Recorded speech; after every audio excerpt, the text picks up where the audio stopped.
Hello नमस्कार मंडळी। तर आमच्या इथे ना हल्ली ताजी मोठी मोठी आणि स्वस्त अशी भरपूर कोळंबी येते बाजारात। तर आज पण मम्मीने मस्तपैकी ताजी ताजी कोळंबी आणली आणि त्याची बनवली कुकरमध्ये झटपट कोळंबी बिर्याणी। चला तर मग बघूया याची रेसिपी।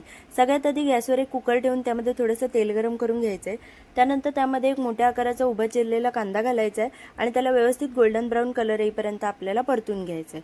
कांदा छान गोल्डन ब्राऊन झाला की त्यामध्ये आपल्याला 1 ते 1.5 चमचा आलं लसूणची पेस्ट घालायची आहे आणि त्याचा सुद्धा छान स्मोक लागेपर्यंत आपल्याला त्याला व्यवस्थित भाजून घ्यायचे। त्यानंतर यामध्ये आपल्याला 2 उभ्या चिरलेल्या हिरव्या मिरच्या, त्यासोबत एक बारीक चिरलेला टोमॅटो घालायचा आहे, त्याला सुद्धा व्यवस्थित परतून घ्यायचं आहे। त्यानंतर यामध्ये आपल्याला नेहमीचा मसाला घालायचा आहे 1 चमचा, त्याला सुद्धा छान मिक्स करून घ्यायचं आहे।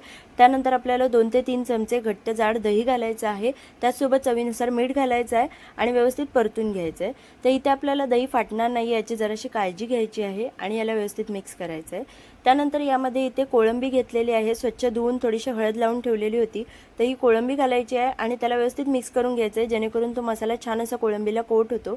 मिक्स करून झाल्यानंतर त्याचे एक लेयर फॉर्म करायचं आहे आणि त्याच्यावरून थोडंसं तळलेला कांदा आणि बारीक चिरलेली कोथिंबीर घालायची आहे। त्यानंतर इथे 1 वाटी बासमती तांदूळ स्वच्छ धुवून आपण अर्धा तास पाण्यात भिजत घातलेला होता, त्याचं सगळं पाणी काढून घ्यायचं आहे आणि तांदूळ यामध्ये घालायचं आहे।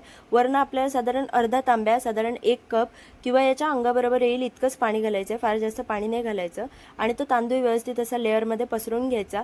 वरून परत थोडंसं तळलेला कांदा आणि बारीक चिरलेली कोथिंबीर घालायची। त्यानंतर आपला कोणताही आवडीचा बिर्याणी मसाला घालायचा आहे ह्याच्यावरनं। वरून बिर्याणी मसाला घातल्याने छान त्याची एक टेस्ट लागते त्याला। त्यानंतर झाकण लावून आपल्याला 1 शिट्टी काढून घ्यायची आहे। 1 शिट्टी झाल्यानंतर गॅस एकदम बारीक करून 1 मिनिट ऑन ठेवायचा आहे। त्यानंतर गॅस बंद करून आपल्याला कुकरची शिट्टी बसली की कुकर ओपन करायचा आहे आणि तुम्ही बघू शकता असं केल्याने ना आपला भात एकदम मोकळा मोकळा शिजतो आणि बिर्याणी पण एकदम छान होते। तर अशा प्रकारे नंतर ती बिर्याणीला व्यवस्थित आपल्याला मिक्स करून घ्यायचं आहे, कारण वरून मसाला घातला होता। मिक्स केल्यानंतर प्लेटमध्ये खाण्यासाठी तयार आहे, काढलेली आहे आपली झटपट अशी कुकरमध्ये प्रॉन्स बिर्याणी। तर ही रेसिपी तुम्ही घरी नक्की ट्राय करून बघा, तुम्हाला नक्कीच आवडेल आणि रेसिपी कशी वाटली ते मला कमेंटमध्ये नक्की कळवा।